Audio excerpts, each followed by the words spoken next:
Hey guys, Joel Frank here, market analyst for YouTrading. In today's video, we're going to be taking a quick look across markets. I'm going to be giving you a quick update as to what's been going on this week and what we're going to be expecting potentially to happen in markets, what economic events we have coming up for the rest of the week. So let's jump straight into the charts and talk about what's going on. I've got the dollar index here on one-day candlesticks, and you can see that this morning or today on Wednesday, in the run-up to today's Federal Reserve policy announcement, which is expected to be hawkish. They are expected to do at least a 75 basis point rate hike and sound very hawkish in terms of Powell's press conference and in terms of the economic projections and new dot plot in wake of recent CPI data that was hotter than expected.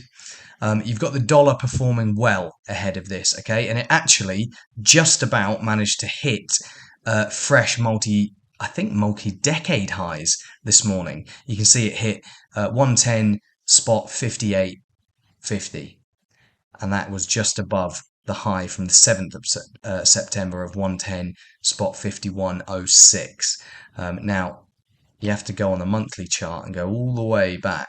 Oh, I don't actually have the data here. But anyway, multi-decade highs, like I say, for the dollar index. And it's not just expectations about the Fed being likely to be very hawkish later in the day that are supporting the Dixie. You've also got a bit of geopolitics, which has come back to the fore because there's been quite an important development in the Russia-Ukraine war. Basically, let's just go through the headlines. Russian President Vladimir Putin has decided to mobilize a significant number of more troops to fight in Ukraine, 300,000 more troops to be exact, of the country's 2 million reservists, which, you know, pretty much everyone sees as a significant escalation of the conflict. Putin, in this speech where he announced this, sounding pretty fiery, you know, accusing the West of nuclear blackmail and saying that Russia has lots of weapons to reply to Western threats and saying that he's not bluffing and all this kind of stuff. Basically jawboning to try and scare the West, as he did at the start of the conflict. You remember when he put his nuclear forces on high alert, which actually didn't really amount to much because, you know, the West isn't about to mount a nuclear assault on Russia. But it's just his way of trying to dissuade Western military support for Ukraine, trying to scare the West. But anyway, that has been weighing on European currencies and European assets. You can see euro dollar has fallen about 0.5% today.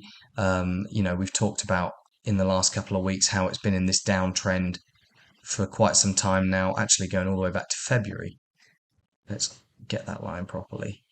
And I said about how, given divergence in the economic backdrop between the Eurozone and the UK and the US, divergence in monetary policy, safe haven demand, these things would all be supporting further downside for euro dollar. And, you know, that definitely seems to be the case at the moment. But just going back to the Dixie, you can see it's above its 21-day moving average again, having found support there early in the week. Found support is its 50-day moving average recently as well, so that's both looking quite bullish. You've got the RSI, which is not in overbought territory, which suggests to me that there is room for a bit of an extension to the upside. Potentially we get a hawkish surprise from the Fed.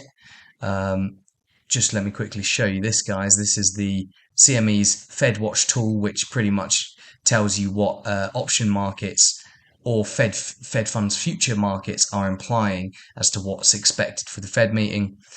Markets pricing an 18% chance of a 100 basis point rate hike. Now, that means that if the Fed goes with a 100 basis point rate hike, it wouldn't be a total surprise, but it would catch most investors wrong-footed, and you would likely see the dollar surge. So just be on the lookout for that. 100 basis point rate hike, you're going to see the dollar shooting higher. And at the same time, this is the S&P 500, or a CFD that tracks the futures that track the S&P 500.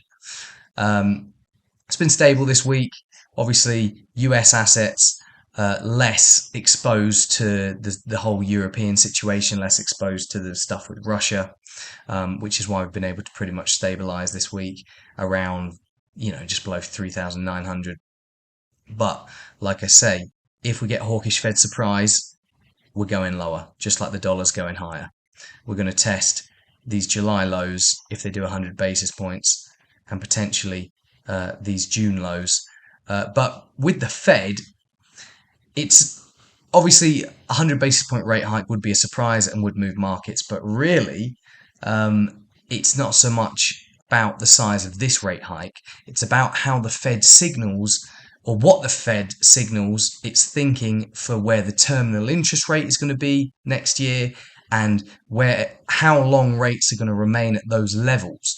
Now, just looking at Fed funds futures markets, and they're pretty much implying that rates are going to go to about 4.4, 4.5% from March next year to June next year, before then dropping to just above 4% by the end of next year. The dot plot, we're getting the next quarterly dot plot, is going to be very, very informative to that pricing. Okay. And if it is a hawkish dot plot that perhaps talks about interest rates next year maybe going up to 4.75% or 5% even, I think that would be, I don't think it's going to show that. I think that would be too hawkish, but you never know. That's potentially on the cards. Then you're going to see the shape of this Fed funds futures curve shift upwards once again, just like we had a couple of weeks, or just like we had last week when that hot CPI data was released. And that would be a very, very toxic thing for the S&P 500. And then obviously that would be bullish for the dollar, and you'd also see bond yields moving higher as well. Of course, Fed Chair Powell's news conference, where we're going to be analysing his language and his tone on everything, and we expect him to double down on the Fed's commitment to bring inflation back to 2% and all that kind of stuff. But yeah, that will be important as ever.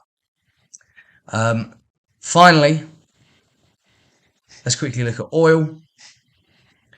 Got some minor respite today from the Putin stuff, basically geopolitical escalations, which analysts, it's been weighing on these Eurozone assets, European assets, because actually the pound was getting hit as well. Let me just quickly show you that, actually. You can see the pound has hit fresh annual lows in the 113s, and we are now convincingly below that pandemic low, which was, what was the pandemic low? Just above 114. So that's been broken, and there's plenty of room for sterling to continue going lower. But anyway, yeah, back to oil. The geopolitical situation did give it some very modest support, but as I've been saying, I said it in the last video, the main driver of oil right now is a deteriorating global macro picture, where you're basically seeing growth slowing in Europe because of the energy crisis and how that's impacting consumers and everything. Elsewhere in the world as well, Asia, we're also thinking, okay, in the US, things are still looking pretty robust, but with these insane Fed rate hikes that we've been having and look set to continue to have, how much longer can that economic resilience continue for? Because when interest rates rise sharply like this, that is a big drag on the economy. And obviously, we've got the ECB talking about rapid interest rate hikes as well now. That's failing to save the euro, because for the euro, it's more about the energy crisis, which, the recent escalation in Ukraine means that concerns regarding the energy crisis have worsened. But for oil, it's about the global macro picture. And I, generally think we're going to continue heading lower. I drew this trend line in my video on Monday or Tuesday. Probably both, can't even remember now. But yeah, like I was saying earlier in the week, at some point, I think rallies back towards $90 per barrel for WTI remain subject to being sold, with people targeting a move towards 80 and below. With, potentially, if we do get to the point where I mean, I'm pretty sure the European economy is already in a recession, but if we do get to a point where the US economy is also rapidly weakening, we could even get down to this next significant area of chart support around 62. In terms of what we have for the rest of the week, aside from the Fed, obviously, which we've already talked about, which is coming up later today, overnight, well, during the Asia Pacific session on Thursday, you got the Bank of Japan coming up. They're expected to basically maintain their ultra dovish stance. Look out for any jawboning on the yen's recent weakness. The yen for now stabilizing just below recent multi-decade highs around 145. It's currently around 144, but I've been thinking there could be another break higher because we continue to see US yields pushing higher. And unless there's a reversal in that on a slightly more dovish Fed, then I think, dollar yen is at risk of going further to the upside. And the Fed doesn't want to come across as dovish, not in wake of that CPI that we had last week. SNB should be interesting. We're expecting a big 75 basis point rate hike to take interest rates finally out of negative in Switzerland.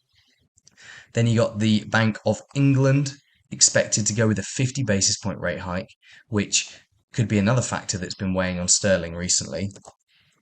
The fact that the ECB, even the ECB and the SNB, two of the most dovish central banks in the world historically, they've been going with 75 basis points. So, sterling seems to be getting punished by the fact that the Bank of England's only expected to do 50.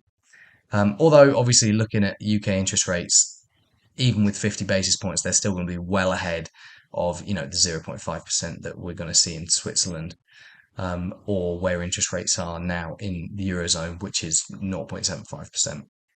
But anyway, Bank of England tomorrow, going to be interesting as well, worth watching. US unemployment claims, that's been strengthening recently, underscoring the tight US labour market.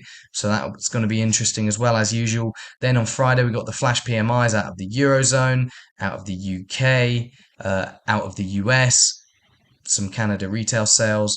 But the flash PMIs are for September. So timely update as to basically how growth is going or has been going this month.